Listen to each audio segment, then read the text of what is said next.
Hello, and welcome to Next Day Take. I'm your host, Evan Pudlow, and in today's episode, our second ever episode. I know, we did it. We didn't give up after the first try. We're still going to fake it till we make it. But in today's episode, as promised, we're going to talk a little bit about the college football playoffs. We're going to review our two matchups that are coming up tomorrow and Friday.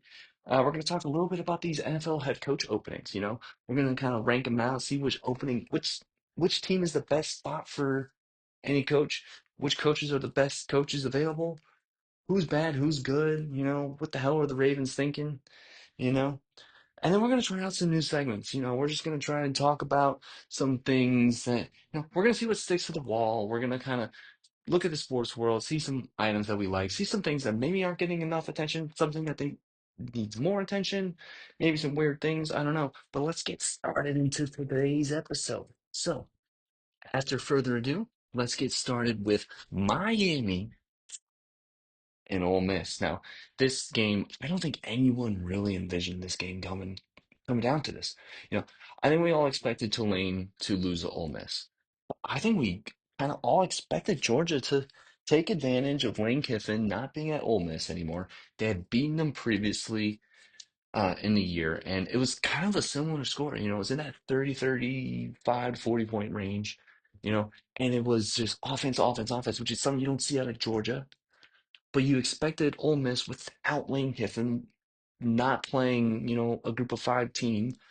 You would expect them not to put up 39 points? Are you kidding me? Ole Miss, congratulations. That's flowers on its own. Congratulations on that alone. But it's time to refocus up because we have another team that probably shouldn't be here.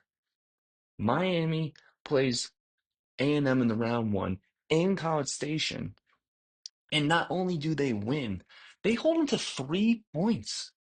This team had a quarterback that was at one point thought to be a Heisman candidate, and you go in there and you absolutely dominate them. And you didn't light up the scoreboard on offense, but your defense was unstoppable. And that's what's been carrying them this playoff. Because you went up and you played what some people thought was the best team, this Ohio State team that was better than last year's team. And still, even though they lost Indiana, some people were still saying Ohio State was the best team there in the entire country. But yet, Miami holds them to just 14 points. Ryan Day, who took back play call, a guy who has built an offense and a team that is extremely stacked. And they hold them to 14 points. They put up 24 on their own, which is so congratulations again.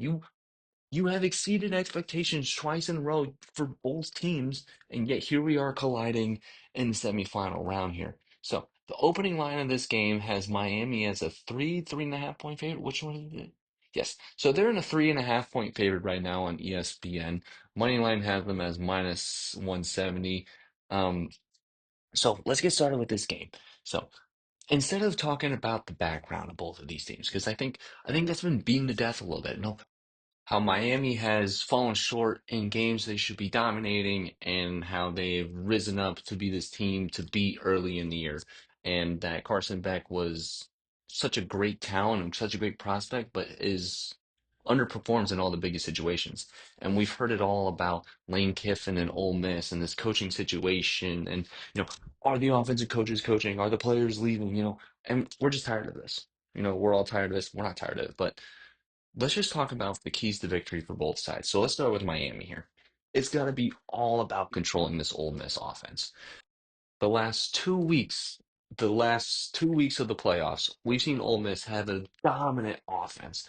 We've seen, especially last week, everyone's talking about how great Chambliss was against Georgia. And I think if he has some of those games, or if he puts up the numbers we saw, or just the highlight reel plays we've seen earlier in the season, we're talking about this guy going in the first round, maybe even first overall. But instead, we're not. I mean, Miami, they need to control this Ole Miss offense. If they can control this offense and limit them, instead of scoring touchdowns in every drive to just field goals or getting more three and outs, play like they did against A&M, play like they did against Ohio State. Come in there focused, determined, and just stop them at any point. Stopping this running attack. That's got to be the biggest deal here. If you can stop this running attack and you can hold them to field goals instead of touchdowns, keep them in this game, you're going to have a chance here. Now, do I think that Ole Miss is going to have another 30, 40 point game? No, I don't think they will. But if you can hold him under 20 points and you just develop a good enough game plan, I mean, the whole point, and this is going to go into our second point about Miami, you can't put it all on Carson Beck's back. We've seen it time and time again. When the pressure gets too high, he has come up short in high pressure situations. But when his defense is dominant and he can go out there and just deliver a 10 to 20 point performance, they're winning those games. But when the defense crumbles and it's a shootout or there's just a mismatch that they can't beat. They can't find a way to figure out how to limit those situations. We're seeing them fail on offense because the pressure's just too much and he forces the ball and he gets turnovers. And that's just something you don't want to see if you're a Miami fan. Now for Ole Miss, it's gotta be all about your offense. It's good. It's the opposite coin there. You know, you can't one, you got to get the ball moving on offense. And I think you can win this game if you're limited to field goals, but you got to get pressure on Beck. It's all about making the game fall onto him and forcing him to create turnovers, forcing him to win this game. Because I think if that's the case, you're going to see Miami really struggle if they have to rely on Carson Beck to be fantastic. But if they can rely on their running attack, and looking at the stats here, Fletcher Jr., their leading rusher on the team, 177 carries. Not bad when he gets 950 yards about, 10 touchdowns. But when you compare it to Ole Miss and Lacey getting 1,423 touchdowns on 300 carries, you're seeing the difference in offenses. Now, Beck and Chambliss, they have about the same amount of attempts. Um, Beck has more touchdowns, but way more picks. Chambliss, 21 touchdowns, 3 picks. So I think if this gets into the red zone, Miami, just focus on stopping Lacey. Don't worry about Chambliss. If you make Chambliss try to win this game, we saw it last week that he can do it. But if you completely shut down this running attack, it's going to be tough. Now, I think that golden number to guarantee a win for Miami is going to be 60 yards. If they can hold them under 60 yards for Lacey, then I think that's a victory for Miami. I think a realistic goal, keep it under 80. If you keep it under 80, I think you have a really good shot to win, but 60, I guarantee you win. 80 is like a really, really good. If he's at about 100, Ole Miss is probably moving the ball pretty well. And I know those are only like 20. The difference between the two is 40 yards between the three options, but it's going to be a lot because if you're able to just grind out those rushing yards, it means that Miami's defense is crumbling, and it means that the offense needs to step up, and I worry about that. So let's talk a little bit about the coaches there. Now, I think it's hilarious that any time that Miami wins, we see Mario Cristobal being interviewed in the middle of the field, and he's trying to talk to literally every other person than the interviewer. He's always trying to bring in his sons, talk about his family. He's trying to talk to Michael Irving like 30 yards away. He's trying to talk to people that are like 20, 30 yards away, like long lost cousin or something way over there. He just has to talk to them. And it's like, dude, just answer one question, get off the field. You can put a commercial break between him talking to his family and then addressing a question. So I think that is hilarious. But at times we've seen it. We saw it before. When it gets into a tight game, it has a tendency to be too aggressive and you bet go all in on one play, and it's burned him time and time again. We saw it a few years ago when they went against Georgia Tech. All they had to do was kick a field goal. No, they just had to knee the ball. They wanted to kick a field goal, gets blocked, and they end up losing the game. I'm all about wanting to rub it in. I'm all about, you know, in college, it's all about the final stat line. You got to look good because it's a ranking. It's not based on your performance, which I think is awful.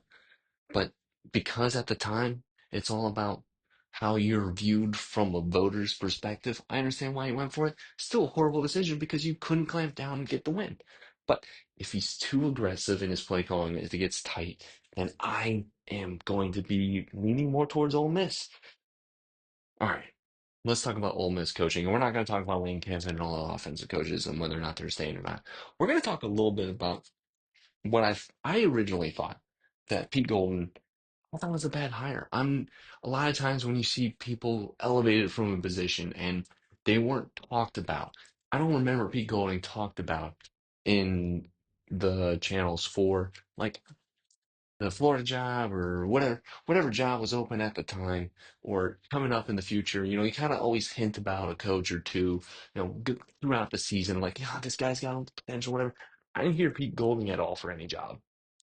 And in an era where offense is key, especially in the professional, but in college, you either have to be a dominant defensive guy like Kirby, like Saban, um, or you got to be an offensive genius like Ryan Day, You got to be one of those guys, or just be a great leader. And I think that's not the end of the day, that's what you wanted to be. I think that's what Pete Golding might be. So for him, I want more out of this defense. He's a defensive guy. And I feel like they've kind of disappointed on defense to this point. You know, I mean, I understand you gave up 10 to Tulane. That's not a big deal, but 34 to Georgia, that was a team played already before. It was a shootout before. You think you'd learn something, and honestly, it was the same results, only one drive was different. That's kind of all it was. Difference between the first matchup and the playoff matchup. So. But he's been surprisingly good. I think he can be a stud. I would talk about him more of like, I think if he gets the win here, I think we're talking about him being a great hire for Ole Miss and that could continue this wave of success that they've had from Lane Kiffin. The most important thing is to get an offensive coordinator. That offensive staff on Ole Miss is vacating the second they lose. I'd be surprised if these guys decided to stay. I mean, it's all but certain that pretty much all of the offensive staff is going to LSU after the season. So if they get the offensive coordinator right, they get a guy who's good at calling plays, who can build an offensive playbook around this team and around the players they got coming in, and they can show that they can still be successful next year, all those seeds you planted with Lane and in your recruiting and in the footprint you have on the nation as far as getting people to want to go to Ole Miss, that's going to stay. But it's a tough thing to do. If he can do it, I think he could be a stud. I would compare him to, you know, let's talk about like our best view of like James Franklin. Maybe what we hope. I think like our lowest, like our lower view of like Dan Lanning, but I think a but perfect coach, which I think his potential could be, is like Marcus Freeman. A guy who was a defensive guy, but just ends up being a great motivator, being a great coach, and get the best out of his players. If you can get a guy who can recruit well, he can motivate your players, as long as you put good, competent guys around you, you're gonna have a good product, you're gonna have a good team out there. And I'm not saying they're gonna win a bunch of SEC titles or national championships, but if they get that right, man, they can really go someplace. So let's move on to game two. That's right. We're going to talk about. Oh, I'm sorry. We are not moving on. So the line of this game. Let's give our take. So right now, mine is 3.5 point favorites for Miami. The over under is 52 and a half. I am going to take Miami and I'm going to hit the under. Now I hate rooting for the under, but seeing Miami's performance against uh, Ohio State and A&M shows me that this is going to be a low scoring game if they can dominate at the line of scrimmage. Now, for Ole Miss, you got a defensive minded head coach. He needs to show that he can be a good coach on the defense. He's still calling the plays on defense. He needs to prove that he's still got it. And because of that, I'm going to root for the under. I'm not root for it, but I would bet the under on this game. But I think Miami wins. Um, I think I would take the money line, but either way, I think it's still a good bet at -3. So now we're going to move on to Indiana and Oregon. So at this game, we've seen this before. We've seen this game earlier in the season. We saw, and if you look at the scoreboard, it tells a different story than what actually was this game. So I believe this was Oregon's only loss on the year. Yes. So, and Indiana undefeated, they're coming off a big win against Ohio State, and then they dominated Alabama. But what are the keys to victory here? So, actually, we're not going to talk about the keys to victory here because I don't, I'm not going to claim that I know Indiana Hoosiers football. I'm not going to claim that I've been watching Oregon Duck football all year long. We're going to talk about just my overall views of this matchup. You know, it's it's grit, it's old school football versus cool and new. It's cigars versus zins. That's what we're seeing here. Now, let's talk about Oregon. Do I believe in Dante Moore? Eh, kinda, maybe. I don't know. I didn't going into this year, I didn't view Dante Moore as this like stellar guy. He was a guy who sat out basically a year. He didn't. I don't know if just sat on the bench or he was somewhere else, but I didn't hear much about Dante Moore last year. This year he's got 3,200 yards, 28 picks, and I mean 28 touchdowns, 9 picks. I mean, but he doesn't have a receiver over 700 yards, so the outside threat does worry me that you don't have someone there that's just a stud. And then on the other side of things, Mendoza. I I have hard feelings about this quarterback class. In theory, some people are calling these two, the top two picks of this draft. We'll talk about that later, and I definitely want to talk about that. Um, but this game, line is going to be a 4-point favorite for Indiana. Now, I think that's moved slightly towards Indiana because I want to say it started at 3, but now it's at 4. So I don't know what that tells you. Um, but let's look back at when these teams first played. All right. Oregon was ranked 3, Indiana was ranked 7. I believe this game was in Eugene. Yes, it was. So let's just go score by score. Field goal for Indiana, touchdown, Oregon, touchdown, Indiana, field goal, Oregon. 10-10 right now in the second quarter. Field goal going into half by Indiana, 13-10. Oregon ties it up 13-13. Indiana touchdown, 20 to 13. We're in the fourth quarter now. Oregon ties it up 20 to 20. Now, then Indiana puts 10 unanswered points starting at 6:23 in the fourth. That's when they put up their first touchdown to go up 27-20. Then they put up a field goal with just about 2 minutes left. So, what does that tell me? It tells me that these teams are pretty evenly matched. And for people going into this thinking Indiana's just going to pummel them, I don't think you know Dan Lanning. Dan Lanning is definitely one of those guys who's a rah-rah guy. He can get his guys hyped up. If he's got a chip on his shoulder, if he has just an inch of ground, he's gonna give his players to give it all. You know, he's a guy that, he's going to find a way to motivate his guys to get the best out of them. Now, do I think he has the best guys? I don't know. Indiana, total overachievers. That's a squad built entirely of mostly 3 stars. You know, but again, they are performing well. Signetti's a fantastic coach. I'm proud of everything they've done. And I don't really know who's going to win this game. A lot of people are taking Indiana and they're saying, you know what, this is just an easy bet. I don't think it's that cut and dry. I think this can really be a closer game than people are expecting. So, with the line being 4 points towards Indiana, I think that saves you if they win by. I like Oregon to cover there because I think this is going to be decided by a field goal. I think it's going to come down to coaching towards the end. If Signetti can get a good stop, or this team they get a turnover, or you know if they find a way to get the ball late, that's what's going to matter. Dante Moore, he had 2 picks in this game in the first round. Mendoza, he had a pick in this one. He threw for 200. Mendoza threw for 215. Moore threw for 186. You know, 70 rushing yards to 60 rushing yards with a leading rusher. 121 for Surratt, 44 for Benson. You know, sack and a half each for each one. I don't think it's as cut and dry. Let's review what we saw in the previous round. Oregon, they put a bloodbath on James Madison. They put up 51 points. They let up 34. That's not getting enough attention. A few of those were in garbage time, but James Madison found ways to score. And Indiana just pummeled Alabama. The bye week, they're the one team ever to not be unfazed by like the month off. So good to them.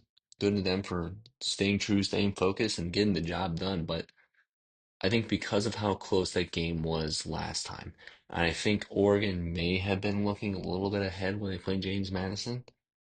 Because of all that, I'm going to take Oregon to cover at -4.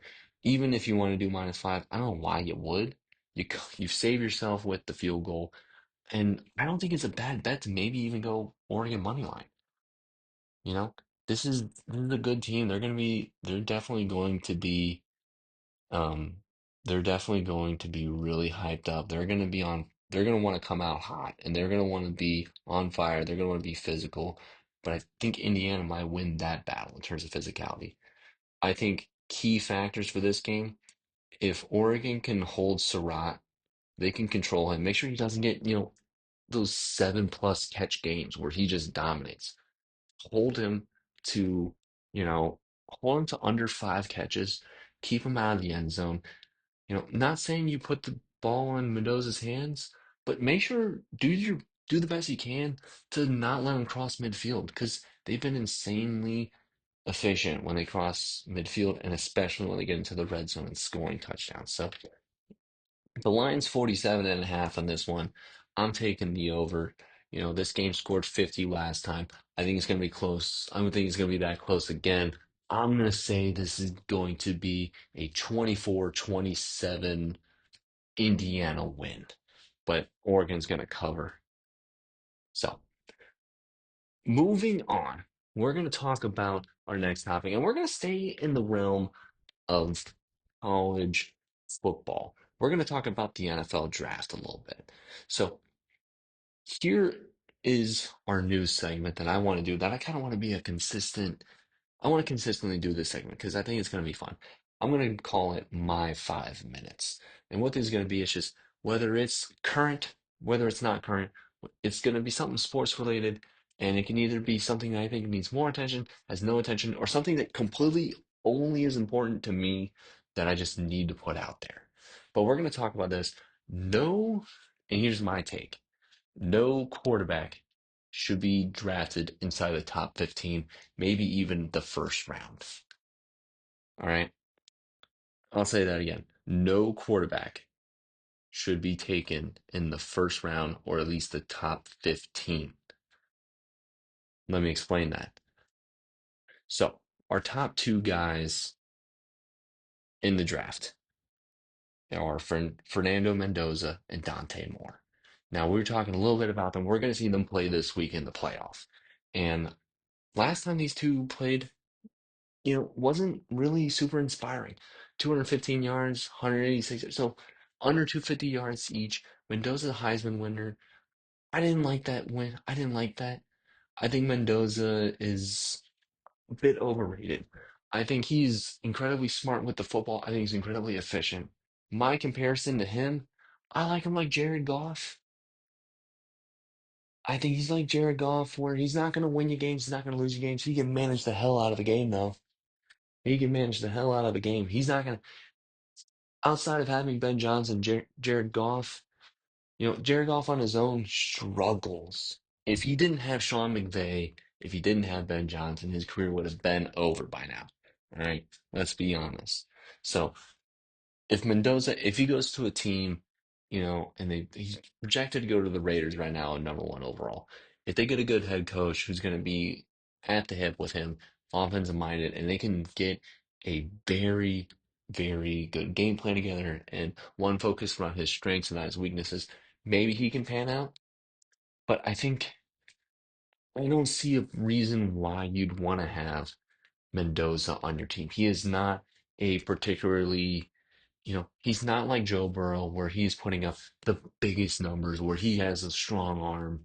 He does have a strong arm, but he doesn't have the strongest arm like a Josh Allen. He's not extremely physically talented like Lamar. He's not like super fast like him, or like Caleb Williams, where he's making super acrobatic throws. He's not just a guy like Peyton Manning or Andrew Luck, who's just this super smart technical guy who is going to dice you up. And we've seen it, and he's just the wonder kid, you know? Or is it Wonderkin? I never know. Ted Lasso, please explain it to me. But yeah, so that's why I think Fernando Mendoza, he's a bit overrated. I don't love it. He's got to go to the right place. And that's all quarterbacks, but And then the other guy, Dante Moore. He's a guy, he's only started 1 year at Oregon, and he played at UCLA before, but this is his first year starting at Oregon. His stats aren't even amazing. What did we say earlier? He's got, let's look at his stats here. His stats here, we said it was what, like 28 touchdowns, 9 picks. That's not fantastic. 3,200 yards, that's not fantastic. Now, these aren't blow you away numbers. These aren't guys. I don't think he's particularly like, he's 6'3", 206. That's not a bad size, but, just a tad under 70% completion percentage. I have a thing with Oregon quarterbacks. They are always going to have a high completion percentage. We saw Bo Nix. He had a really high completion percentage. We saw him struggle in the first year. This year, he looks a lot better. Sean Payton's definitely has a hand in why it's so high. He's had really good coaches, and he's been the benefactor of having good coaches. So good for Bo Nix. But we saw last year, Dylan Gabriel. He had even a higher completion percentage than Bo Nix. He's been a disaster in Cleveland. So I worry about that with Dante Moore. Being a 1 year starter, not putting up stellar stats. And for both quarterbacks, not putting up like huge Heisman level performances. I don't think Mendoza should have won the Heisman.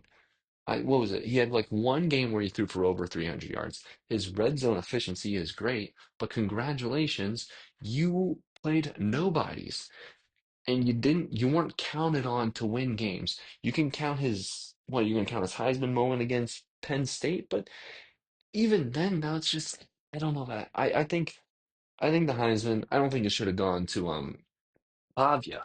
I don't think that's the case, but I think it should have gone to Notre Dame's Jeremiah Love. I thought, especially his, what was it, like 9 carries, 200-yard, 3 touchdown performance, or whatever it was that he had late in the year. I was like, man, boom, he's the Heisman. Make it easy, or get some of these defensive guys in there. There's good guys with stats that should have gotten it. I think you just gave it to the best. I think you gave it to the quarterback on the best team. And that's fun and all, but that's not how you should give out that award. I'm better. I would have been better off giving it to Mestamaker, the quarterback out of North Texas. I would have been better off giving it to someone else who has just been dominating all year long, not just someone who was good on a good team, you know? And I hate to see that when an award gets watered down. It's like the MVP in the NFL. It's who's the best quarterback? Well, there's a lot more positions, There's 52 other people on that roster for each team. So that's my segment. That's my 5 minutes. We're gonna try to keep it to 5 minutes or less. I have no idea if I went over or not. I forgot to keep track. But in the future, try to keep it under the 5 minutes left. Short bursts, just let it all out, and we'll see where the cards lie. So, moving on to our third topic of today, we're going to talk about the NFL head coach openings. So, let's pull up our notes. That's right, we got notes, man. We got notes. So, the openings as of right now are the Tennessee Titans, not Oakland, but the Vegas Raiders, New York Giants, Atlanta Falcons, Cleveland Browns, Arizona Cardinals, and most recently the Baltimore Ravens. So, the coaches were Brian Callahan. So, I thought it was a little early that they fired him. They fired him in like week 6 or something like that. And I don't particularly understand why they did. This team was going to underperform. This team wasn't good. And I think it's just a case of this team, they're all out of whack in their timelines. You fired the GM. No, we're going back a few years when Vrabel was the coach. You fired his GM. You kept Vrabel. You then fire Vrabel the next year. All right, you bring in new coach. Was it Callahan? But then the GM gets replaced the following offseason, and then you bring in this new guy. He has to keep the coach now, and then now he's getting rid of his guy. You got to have these guys on the same timeline. Hopefully, they can work something out. But you bring in a new coach now. The coach, GM, and quarterback are not on the same timeline. They're all out of whack. Their egos are in different areas. Their priorities are different. The GM is going to be more win now. The coach is going to be more about building this team. And Cam Ward has to mesh with both of these people that he may not necessarily do. So I worry about the Titans. We're going to talk about their opening later, but Brian Callahan, I don't think I don't know too much about him. I wasn't too high on the hire to begin with. Thought I should have stayed with Vrabel. I think everyone kind of thought that. And yeah, I don't remember him being some sort of offensive genius either. So let's move on to the Raiders. Pete Carroll, let's he should just retire, or he can move into that role that they wanted him to be in Seattle, where it's just the front office and he works on development. I'd love to have him around just as like an assistant coach, just to kind of hype up the guys, keep the positive vibes around. Because he's almost like 80 years old. He's like 70, 80 years old. And he's still like this fun guy, that's just going around. I remember seeing him riding on a scooter we saw in Hard Knocks, I think it was, or something like that. But this guy, he's just fun, loose, fun to have around. I think he'd be a good vibes guy on like put him on like on a winning-ish team. Put him on a team that's a little struggling this year. Bring some positivity to that team. I don't know. I kind of like it. Maybe put him in the front office somewhere. All right, Giants, Brian Dable. I want to talk about him a little bit later. We're gonna wait on him, but I think he'd be a fantastic offensive coordinator hire with some of these coaches that are available right now. So, Falcons, Raheem Morris, thought it was a bad hire from the beginning. Did not understand why they hired him. And if you look at the candidates they interviewed during that time, they interviewed Mike Vrabel, did not hire him. They interviewed Bill Belichick. They intensely interviewed Bill Belichick. Didn't hire him. They interviewed Ben Johnson. Didn't hire him. Three huge misses by the team. I think they also interviewed Liam Cohen. They interviewed like a few guys that are just no. They interviewed the Seattle head coach, I think it was. Interviewed like three, four guys that are up for coach of the year or some of the best coaches in the league of all time. And they hired this guy and he's out after 2 years and he was in the NFC South that was still weak, and it was with this roster that's insanely talented. I'm glad they also got rid of the GM. Like, I understand. I like the two pass rushers you got this draft. Penix super overdrafted, especially when the Bears, who had just selected Caleb Williams, wanted to trade back with you one spot. They wanted to trade up. You want to move back against a team that already drafted their quarterback. So I don't know why you didn't take the free pick. That's another story. The Browns, Kevin Stefanski. I love Stefanski. We're going to talk about him in a little bit. But the Browns, this just proves that they will always be a disaster. They will always be a dysfunctional mess. You're you're blaming this team, this atrocious roster. You're going to blame your two-time coach of the year, your coach for 6 years who has brought you to the playoffs twice, that you've done nothing but give him nothing to win with. And he's still done it. He's a great coach. I love that guy. Cardinals, Jonathan Gannon. I kind of forgot he existed. I'll be honest with you. If you would have told me, showed me a picture of Jonathan Gannon, I'd be like, who the hell is this guy? I don't even, yeah, but I kind of forgot he existed. Cardinals are kind of like that team as a whole. They're kind of a mess. Kyler Murray, you thought it'd work out, hasn't worked out. Is he a good quarterback? Is he not? I don't know. I don't know what you're going to do with him. And now there's reports now that he might still be on the team next year. We'll see. But and then finally the Ravens. They fired John Harbaugh after the loss in the wild card. No, in week 18. After the Pittsburgh Steelers lost, they fired him the following day. And that was the most, what the hell are you thinking? What is wrong with you firing I've heard in a long time. That's up there with the Vrabel fire. Like, just what are you thinking? And there was some report that came out, and I think it was by someone in the Ravens brass who was just trying to cover themselves. We're like, oh, he lost the locker room. There's no way you're telling me that a Harbaugh lost the locker room. That is completely false. I don't believe that for 1 second. I don't think the players believe that in 1 second. I think that's a hole you're not going to be able to replace. That's going to be a tough job to walk into. So we went through all the openings. We went through all the coaches that just became available. Let's talk about my top team. So let's talk about it. So I don't actually no. I want to talk about the candidates here. I want to talk about the candidates a little bit more. Let's talk about the candidates. I'm sorry. Let's talk about John Harbaugh. Now, my actually, let's make this a top. Let's make this a list here. Starting at number one, my number one head coaching candidate this year, Kevin Stefanski. Now, why is he over Harbaugh? Why is he over Harbaugh? One, he's a two-time coach of the year. Harbaugh, I don't know if he's a coach of the year before. He is a Super Bowl champion, but guess what? Kevin Stefanski, he is the top offensive mind. He's the one that has a playbook with head coaching experience, with playoff experience, with building a roster experience. He's the only one on this list that checks all of those boxes. Actually, there's one more that still does, but I think he's a little bit more creative. I think he's a little more attentive. I think he needs someone he needs a team that wants to win, who's serious about winning. And that's why he's my top candidate for this year. I love him in New York. I know New York's all in on Harbaugh right now, but I think if you get a good offensive mind with Jackson Dart, you get Scadaboo with this guy, you get Malik and Neighbors with this guy. I think you're talking about a good team, and you have a good defensive line. You have pieces all around this roster. I love this Giants opening. So the Falcons, another reason. I mean, you have so many, again, same reason why the Giants. I think you just have more weapons.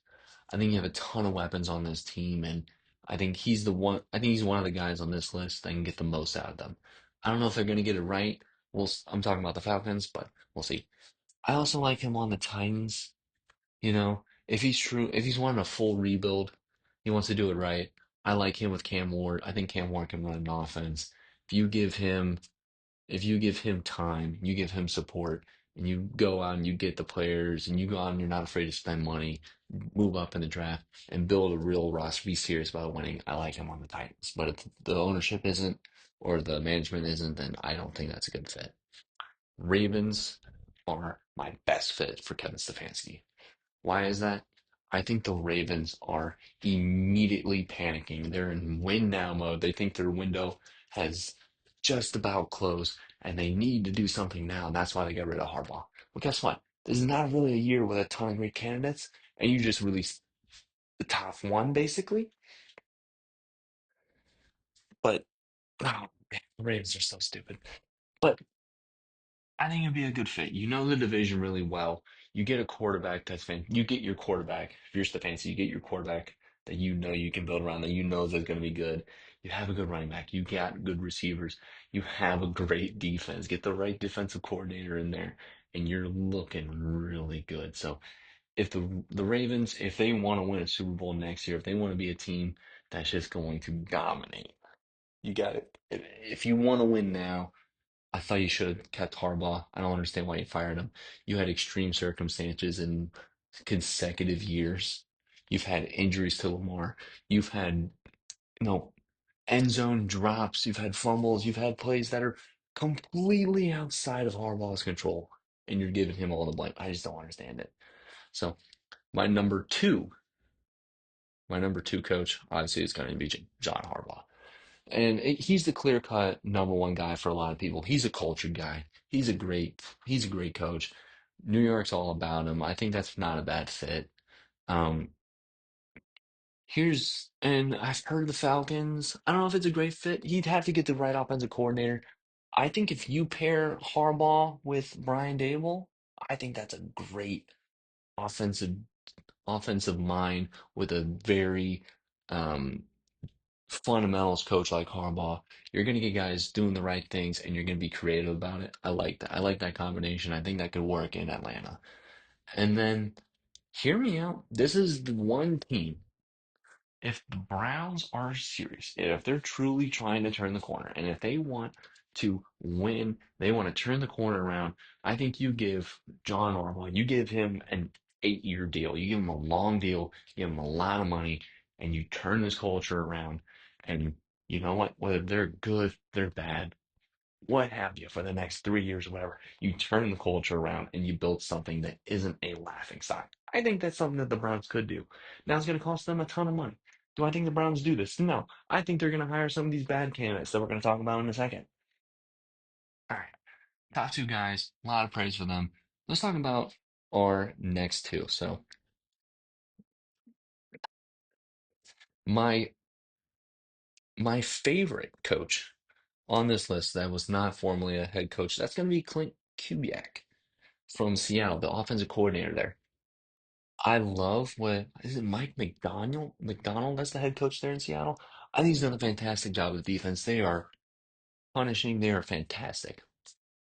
What Kubiak has done with Sam Darnold and made it so that it's just a make it easy, make it efficient, don't turn the ball over. I mean, that defense is so good you can live with them with Sam Darnold turnovers. But he's done a great job with that offense. He's turned it around. This is a team that 2 years ago you're kind of asking yourself, what are you doing? You fired Pete Carroll, you got rid of Geno Smith, you traded DK Metcalf. You're losing all these assets, yet they're getting better. The defense is better. The offense looks better. And if you're someone who's outside of Seattle, you're kind of like, how do they do this? I thought they got rid of everyone. So I really like him. I think he's been paying attention real close to McDonald this year. I think he would be a really good first time head coaching. I think I'd give him the opportunity. My favorite spot for him would probably be the Titans. I think that'd be a great fit. Other than that, you got your top teams that are going to be available. Like, I think the number one opportunity out there is the Giants, not the Ravens, just because you're going to have a little bit more leash, you have younger weapons, and it's not immediately win. But if you're ready to win now, if you're a coach that's like, you know what, I can jump in there, I can win now, I like that for the Ravens. So, which I think the best fit for the Ravens next year is a guy who has done it before. He's done it for two teams. Made consistent playoff performers, and he's brought the best out of offenses. And if he gets the right defensive coordinator, he can win a lot of games in this division. That's right. We're talking about Mike McCarthy. I think he'd be a fantastic fit for the Ravens. I think he can walk into that room, and I think, it take time and it take time to win people over, and he's got to be able to have a game plan for Lamar. But if he does, and he can bring some creative minds there, and come up with a good game plan and an offensive game plan that would be around Lamar, who has improved drastically as a passer in each and every year, but to one use his running, but two use his improved passing. I think that's a really fun option there. I kind of like Mike McCarthy on the Ravens. I think he'd also be good on the Falcons. Same deal there. A lot of weapons. I think it's more traditional, what you'd expect out of Mike McCarthy in terms of the quarterback that you would have, whether it's Penix or Cousins. I think he gets the most out of whoever's there, and I like that. I like that. I like that with so Mike McCarthy, Ravens and Falcons. I think those is best fit. I don't love him on the Giants. I don't love him on the Raiders. I don't love him on the Titans. I hate him on the Browns. I don't. I think he's going to get fired after 2 years. If that's the case. So let's go to my mid-tier candidates, and there's only two of them. It's Brian Flores, the Minnesota defensive coordinator, and Cliff Kingsbury, the former offensive coordinator of Washington, who is still getting interviews. He was a former head coach for the Arizona Cardinals. Um, Both of these guys, former head coaches, failed in their first attempt. Maybe they're going to get another shot. Brian Flores he got a lot of bad rap for over the Tua situation. He ended up kind of being right. But Brian Flores, like, I don't know if he's going to be a great head coach. I know he's a fantastic defensive coordinator. And if he's still going to call the plays, yeah, you're going to have a great defense. But he needs to have the right offensive mind. That's another guy I'd love to see paired with Brian Dable, or just getting another new offensive mind. Maybe promoting some of these quarterback coaches who are on great teams. You know, whatever may be the case, but he's a guy who is going to be good depending on a good offensive coordinator because you need a good offensive coordinator these days. And I don't think O'Brien Flores' defense will carry them to wins or else they would have this year. And then Cliff Kingsbury, I'm a little skeptical on his offense. I don't know why he was fired. It feels like Jaden Daniels loved him. I think he's gonna be a little upset about that. You know, I think he probably is. Not he's gonna be, but I think he is a little upset about it. But Cliff Kingsbury, I like him. I think if he has a game plan, I think he's definitely learned from his time of being a head coach the last time. I think it's been like 5 years since he's been the head coach there. And he's been around the college circuit. He's been around in the NFL circuit. He is a coach who's shown that he can put together a good offensive uh, game plan. I think he needs to be a perfect fit. I don't necessarily love him in Atlanta. I don't necessarily love him in um in Baltimore. I think the Titans might be a good fit just because you got a young quarterback, but it's got to be a fit there. The quarterback head coach. I kind of like him on the Raiders just because he gets to handpick his guy going into the next year. I like that for him. Um, I don't really love anyone on the Browns. I think if the Browns they're gonna hire someone and it's gonna be a desperate hire, and it's gonna either be a desperate hire or they gotta throw money at someone. They either have to get Harbaugh and they're not gonna get anyone to come there. And for the Cardinals, there's no way that they're gonna rehire Kingsbury. Maybe they go with Flores, but they just went with a defensive coach, so I think they're gonna move to offense. Now, here, I'm actually kind of excited to talk about this. We're going to talk about the coaches who have gotten a little bit of traction that I think are going to be the worst hires. And this might bite me in the butt because I might have some horrible takes here, but I'm ready for it. All right. Bottom tier coaches available. Now, number one, I saw this today, Jeff Hafley, the Green Bay defensive coordinator. I don't understand that. Like, I get it. Like, he gets respect around league circles, is what they said, or something along those lines. But was he good? Was he even good before Michael Parsons showed up there? Was that defense like spectacularly good? I don't think they were. I don't think they particularly were. And since Parsons has left, they haven't been particularly great either. So I don't know if I love that hire. I think that's going to be a mistake if people do it. Green Bay isn't known for their defense, so I don't know if that's going to be a great hire. Number two, a former head coach went back. That's right, we're talking about Matt Nagy. Matt Nagy has gotten a ton of traction for the Titans job. And I'm telling you, this is this has disaster written all over it. So, what was the problem when Nagy became the coach in Chicago? One, he got too cute with the play calls. He abandoned the run. He didn't embrace the power running technique. He would just kind of hope it would happen. And it wasn't about getting the gritty yards. So when it came down to it, you had to be too cute and you became predictable. Two, his ego got the best of him. He tried to think that he was the best coach in the room, which is something you should have that confidence. But he tried to be a coach who thought, you know what, I can out game plan, and if my quarterback plays exactly how I want him to, and he plays to my game plan, then it's going to work. Mitch Trubisky did not fit his game plan. He refused to adjust his game plan to Mitch Trubisky's um, his strengths, but it felt like at times he would purposely set up a game plan for his weaknesses. They wouldn't run him, and when they did run him, he had that 2018 run. In 2018, when the Bears went to the playoffs and they won the division. And then as the years went on, he got more and more entrenched in trying to do things his way and not adjusting his game plan. And as an offensive-minded coach, you have to know what works and doesn't work for your team, or you have to have those conversations with your GM up front and say, hey, this is the kind of personnel we need. We have to make sure it's a match.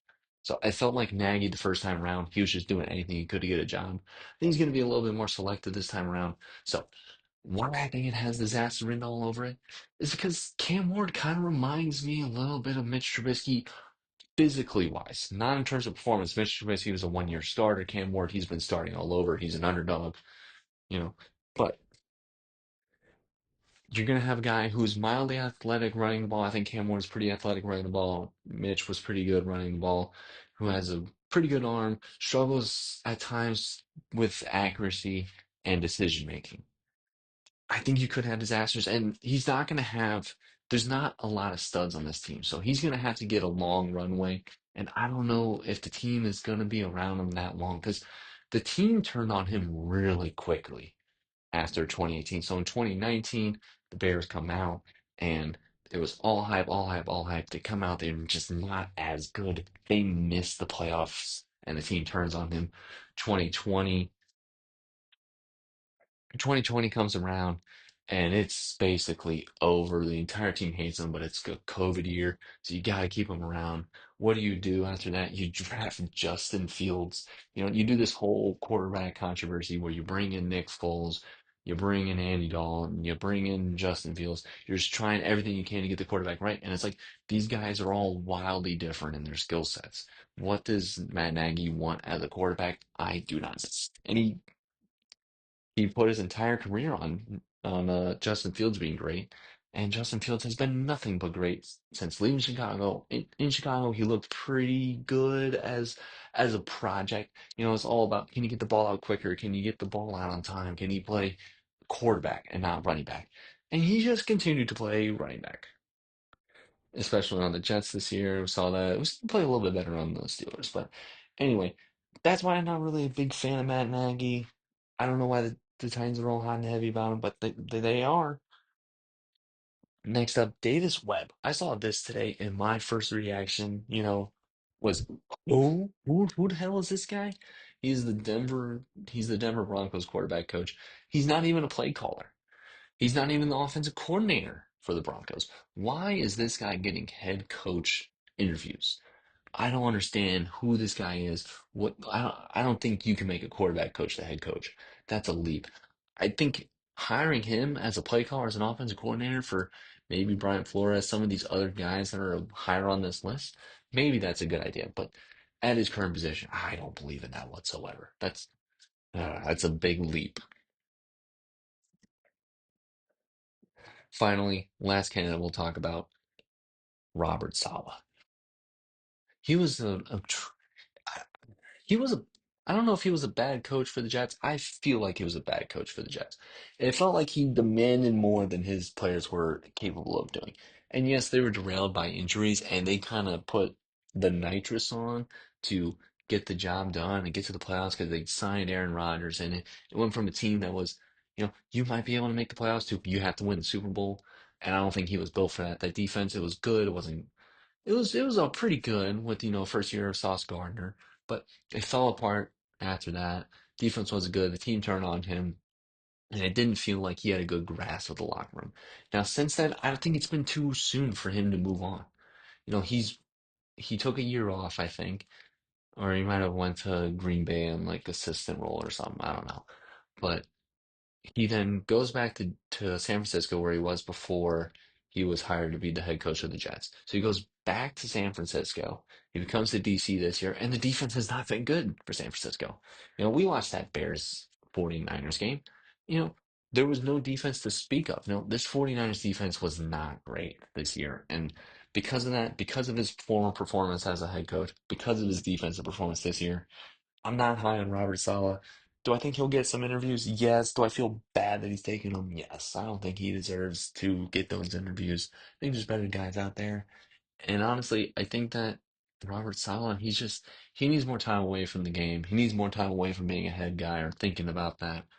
I don't know. And a lot of, as a defensive coach, a lot of these guys, they need offensive turnarounds. I think where he could get a job is for the Browns. I think they'd be desperate enough to go for him. I don't think the Cardinals, I said before, they might be looking for an offensive guy again. They might be some guys who are going to be some chump and go for like Davis Webb or something. I don't know. But yeah. Um, we already talked about We already talked about what my favorite openings are. So let's move into our final topic of today. And this is another segment that maybe we'll try, maybe we'll do it again. I'm not super high on this one, but we're going to call it whack. This is the whack of the day.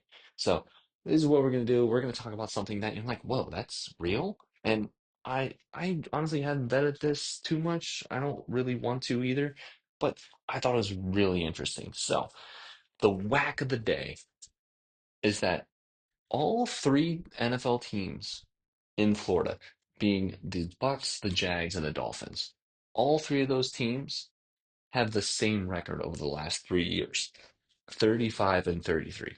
Now think about that. Those three teams all having the same record over the past 3 years, despite each of them having wildly different, we all have wildly different views on each of these teams.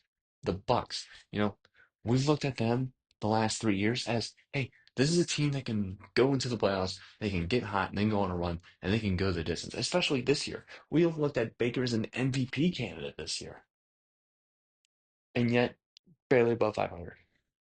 The Jaguars, super underperforming. Just a dumpster fire of a franchise. Trevor Lawrence, they need to run him out of town. They gotta sell everything. This team, they're just not good. And albeit they are a huge benefit of that 8-game win streak at the end of this year, but they've just been a dumpster fire, and we view them as a dumpster fire. And yet here they are in the playoffs. They won the division, but we're viewing them as this trash team.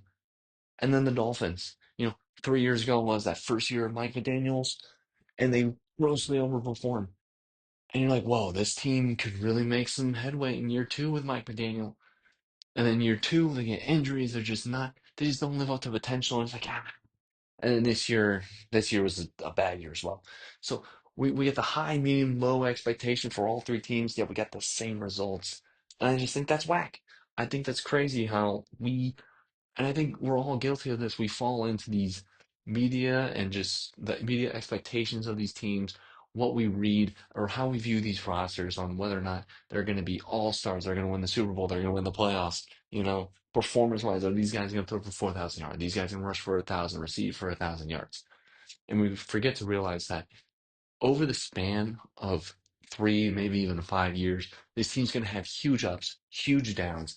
And when teams can consistently, like teams like the Ravens, teams like the Steelers, teams like the Packers, teams like the 49ers, when they have, or the Rams, teams that have consistently positive results, that is when you really build a culture. That is really where you build the fan base of culture and the expectations of when they look at the product on the field, they know that it is worth it, or they know that it's not, and they can call it out. So, because of that, we're going to wrap up here. Thank you guys if you did tune in. And I say guys, I mean, hey, hello bots that are still around. Hello one person that, maybe you love this show. And for that, I love you too. So, thank you for tuning in. This has been Next Day Take, and I hope to hear from you guys soon.